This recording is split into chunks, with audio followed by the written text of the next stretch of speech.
Hey guys, welcome back to another video. In today's video, we are going to be talking about what are the common phases of progression for individuals living with SMA. Let's get right into today's topic. It says common phases of progression for individuals living with spinal muscular atrophy are traditionally categorized by the age of symptom onset and the maximum motor milestones achieved. Without treatment, SMA is characterized by progressive symmetrical muscle weakness, typically more severe in the legs than the arms, caused by the loss of motor neurons in the spinal cord. It says, excuse me, excuse me. The progression of SMA has been profoundly altered by new disease modifying therapies, which can stop or slow the advancement of symptoms.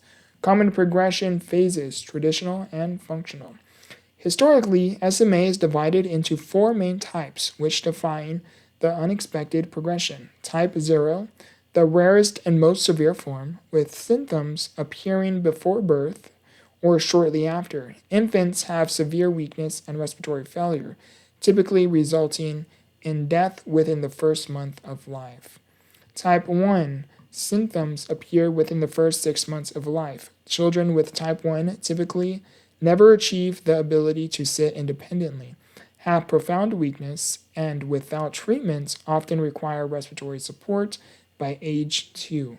Type 2, symptoms develop between 6 and 18 months. Children can sit independently but never learn to walk. Progression includes developing scoliosis, joint contractures, and progressive weakness, with many living into adulthood. Type 3, symptoms appear after 18 months, often in early childhood, though sometimes later. Individuals can walk independently but may lose this ability over time.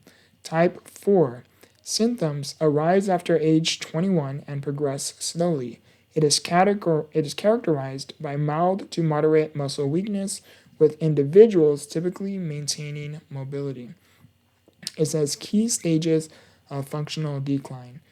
In the absence of treatment, the progression generally follows these stages. 1. Motor milestone delay or plateau. In types 1, 2, and 3, developmental milestones are either never met or are met slowly by a plateau. Excuse me.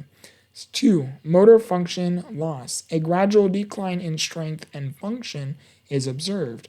Type 2 individuals may lose the ability to sit independently by their teens, while Type 3 individuals may lose the ability to walk later in life. Number 3. Bulbar and respiratory weakness. Progressive weakness affects the muscles responsible for breathing and swallowing, leading to belly breathing due to weakening chest muscles. Increased risk of infection and feeding difficulties. Number 4, secondary complications. Muscles become smaller, meaning atrophy, as they are not stimulated by nerves. This leads to scoliosis, which is spinal curvature, joint stiffness, which are contractures, and hip dislocation. I didn't know that about hip dislocation. It says impact of new treatments. It says with modern treatments, the natural history of SMA is changing. Early intervention, if started pre-systematically, treatments can allow children to reach normal motor milestones. Extended adult phase. SMA is now considered a lifespan disease, with adults experiencing slower progression and the goal of treatment shifting to maintaining functional independence. Stabilization. While lost motor neurons cannot be restored, new treatments help prevent further loss, often stabilizing. I don't know why I'm struggling with this word right now. Stabilization. While lost motor neurons cannot be restored, new treatments can help prevent further loss, often stabilizing strength rather than showing a steady decline. I don't know why I'm struggling with this word right now. It says, disclaimer, the information here, particularly regarding survival and progression, is largely based on the natural history of the disease without treatment. The introduction of disease-modifying therapies has changed these outcomes significantly. I hope you guys enjoyed today's video. I am getting back into creating content, and in addition, originally I was going to slowly get into it and start doing like one episode a week, one video a week, and then I was like, why not do like every other day? I think I'm going to do, because I've taken a whole month off and I've been extremely inconsistent this entire year. There's many reasons behind it. It's definitely not an excuse though. I shouldn't have slacked off as much as I have. It's not so much as slacked off. I literally just had a book launch. I recently just had a book launch this year. I am competing. I got selected to compete in a national competition that is hosted by Damon John himself from Shark Tank, which is really, really cool. In addition, I also started my own podcast to become the Victor Podcast that is available on YouTube, Spotify, Amazon, and Apple Podcast as well. And so a lot of different stuff behind the scenes. And then, of course, there's hiccups with my respiratory on and off here and there. So that also plays a factor with physical mobility and exhaustion as well. Sometimes when your respiratory is not doing the greatest, you have a lot of sleepless nights. So I'm giving myself some grace where, it's not so much that I didn't want to create content. It's just so many different things that's been going on, both personally and professionally, where it was where it's taken me this long to create content. So I think I'm going to get into my original idea was to just get into it slowly and upload one video every week and just stay consistent like that. But I think I'm going to do a hard launch where I can upload daily just for the remaining of this month. And then beginning of May and on, I'm really going to make it a point where I can upload 15 times a month, which is every other day, which is personally more doable for me. I may have to change it. Realistically, if everything keeps going the way that it's going. Oh, and I also just landed my first speaking opportunity at Valley Children's Hospital, which is really, really cool, where I will be speaking at an event that is hosted by MDA, which is Muscular Dystrophy Association. Incredible organization, a lot of amazing opportunities. So a lot of different things been going on both personally and professionally behind the scenes. And so that's the reason to the inconsistency with the content. But I think realistically I'm going to do a hard launch or get back into it where I upload every single day, at least for the remaining of this month of April. And then the beginning of May, I think I'll start uploading every other day. To me, that's more reasonable and more doable. Yeah, I love you guys. I appreciate you guys. If you guys, that's just a little bit of a update on the channel.